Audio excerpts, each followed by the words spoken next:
দৃশ্যমান আলোর কোনো বিকিরণের তরঙ্গদৈর্ঘ্য 750 ন্যানোমিটার হলে এর ফ্রিকোয়েন্সি কত?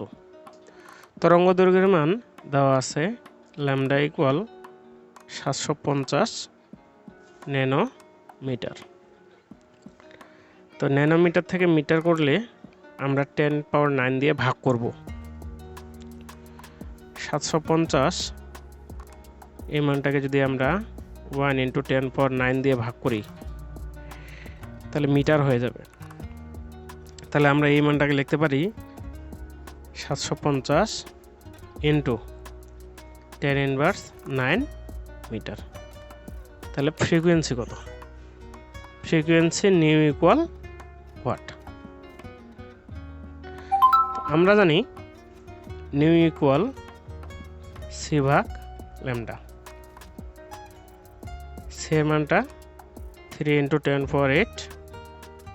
আর ল্যামডার মান মিটারে হবে 750 × 10⁹। তাহলে উত্তর আসবে 4 × 10⁻14 সেকেন্ড ইনভার্স 1 বা হার্টজ। এটাই অ্যান্সার।